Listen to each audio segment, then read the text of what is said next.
할렐루야. 성령께서 이 시간도 귀한 말씀 통해서 우리에게 풍성한 은혜로 역사하실 줄 믿습니다. 오늘은 종려주일입니다. 우리 예수님께서 이 땅에 오시어서 3년여간의 모든 공생의 생활을 이제 정리하고 마지막 예루살렘 성에 입성하신 주일입니다. 우리 예수님께서 입성하시고 한 주간 동안 이제 예루살렘 성 안에서 말씀을 전하시고 또 일하시다가 그리고 십자가에 죽으시는, 많은 고난과 아픔을 당하시고 십자가에 죽으시는 사건이 이번 주간에 다 일어난 사건입니다. 그래서 우리는 이 한 주간을 주님의 고난에 동참하자, 고난주간이라고 이렇게 말을 하고 있습니다. 오늘은 십자가와 관련된 그 사건들을 이 한 주간에 살펴보려고 해요. 그래서 금요일 날 제가 십자가와 관련된 사람들, 그래서 오늘은 십자가 주변에 있던 수많은 무리들, 관중들에 관한 말씀을 여러분들과 함께 나누려고 하고요. 그리고 금요일은 그 중에 한두 사람을 선택해서 여러분들과 함께 말씀을 나누려고 합니다. 오늘 말씀을 보면은요, 종려주일을 맞이해서 예수님 예루살렘 성에 입성할 때에 수많은 군중들이 예수님을 맞이했습니다. 환영하면서 겉옷을 벗어서 길에 깔면서 손에는 종려나무 가지를 들고 흔들면서 호산나 찬송하리로다, 주의 이름으로 오시는 이여 하면서 예수님을 반겨 맞았습니다. 제자들이 먼저 겉옷을 벗어서 거기에 폈습니다. 그리고 환영했어요. 그리고 수많은 무리들이 함께 예수님의 예루살렘 입성을 기뻐하며 환영을 했습니다. 이때는 적어도 수많은 무리들이 어떻게 했겠습니까? 예수님을 구주로 다 같이 인정을 했습니다. 다윗의 자손, 그리고 그분이야말로 우리가 기다리던 대망의 메시아, 그 메시아가 이 땅에 왔다고 기뻐하면서 예수님을 맞이했습니다. 그러나 사실 우리 예수님은 이렇게 군중들이 맞이함에도 불구하고 그들의 환영 속에서도 예수님은 십자가를 보고 계셨습니다. 이들이 조금 있으면 나를 배신할 것을 예수님은 이미 감지하고 계셨습니다. 그래서 우리 예수님은 이런 비유의 말씀으로 그들에게 가르치십니다. 포도원 농부의 비유를 들어서 말씀하십니다. 한 포도원 주인이 포도원을 농부들에게 맡기고 먼 타국으로 갔습니다.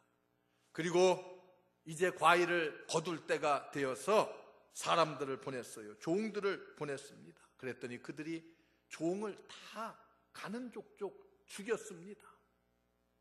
그리고 마지막에는 아들을 보냈어요. 그런데 그 아들도 죽였습니다.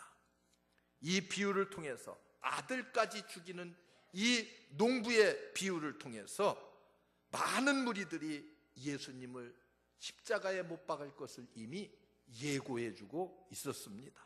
적어도 예루살렘 성에 예수님께서 입성하실 때에 거기에 있던 수많은 무리들은 누구의 편에 서 있었습니까?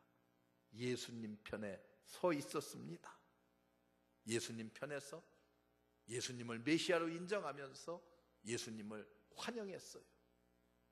그런데 여러분, 이들이 닷새 후에는 완전하게 돌변해서 예수님을 십자가에 못 박아야 된다고 소리치고 있습니다.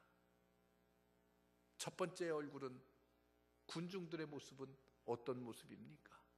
군중들의 모습은요, 예수님을 구주로 인정하고 메시아로 인정하는, 그래서 예수님을 환영하는 얼굴을 보이고 있습니다.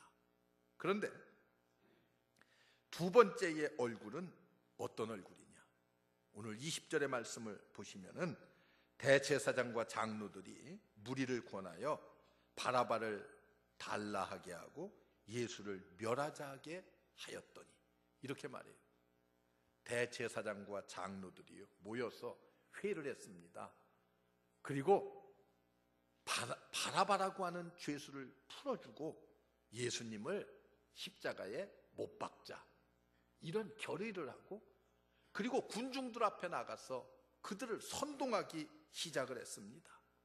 그 당시에는 유월절이라고 하는 유대인의 아주 제일 큰 명절을 맞이하면은 죄수 하나를 풀어주는 전례가 있었습니다. 그래서 이 전례에 따라서 바라바라고 하는 사형수를 풀어주고 그리고 예수를 죽이자, 이렇게 군중들을 선동하기 시작합니다. 이때의 마가복음 15장에 가서 보면은요, 빌라도가 오히려 너희가 유대인의 왕이라고 하는 예수님, 그가 도대체 무슨 악을 행하였느냐, 이렇게 반문합니다. 이 예수가 무슨 악한 일을 했걸래 너희가 이 예수를 죽이려고 하느냐. 심판장이었던 빌라도가 그 군중들을 향해서 그렇게 물어요. 그랬더니 이들이 더욱 소리를 높여서 십자가에 예수를 못 박으라고 외쳐댑니다. 결국 바라바를 놓아주고 그리고 예수는 채찍질해서 십자가에 못 박히게 군중들에게 넘겨줍니다. 이렇게 모습이 닷새 만에 완전히 변했어요. 닷새 전에는 예수님을 환영하며 옷을 벗어 길에 깔 만큼 예수님을 신뢰하고 예수님 편에 서 있던 무리들이 두 번째에 그들의 얼굴은 완전히 돌변해서 예수를 십자가에 못 박아야 된다고 외쳐대고 있습니다. 종려주일에 예수님을 왕으로 인정하고 선지자적인 기대를 갖고 그분을 믿고 환영하고 따르던 그 수많은 무리들이 이렇게 완벽하게 변했습니다. 그 당시에 지도자들, 대제사장들, 그리고 장로들의 충동과 선동에 의해서 예수님을 십자가에 못 박아야 된다고 하는 일에 앞장서고 있는 이 군중들의 모습을 여러분들이 보아야 됩니다. 우리는 항상 성경을 읽을 때에 성경이 우리에게 주는 교훈이라고 하는 것이 무엇인지를 알아야 돼요. 이들의 모습을 보면서 누구의 모습을 봐야 됩니까? 나의 모습을 볼 수 있어야 됩니다. 오늘날도 이들의 모습을 보면서 나의 모습은 과연 어떠한가? 저 군중들과 다를 것이 무엇이 있겠는가? 내 자신을 볼 수가 있어야 돼요. 그리고 50여일이 지났습니다. 이 군중들의 또 다른 모습을 성경에서 찾아볼 수가 있습니다.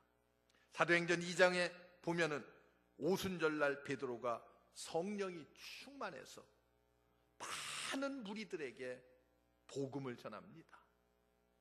사도행전 2장에 보면은 베드로의 설교의 내용이라고 하는 것은 그런 거예요.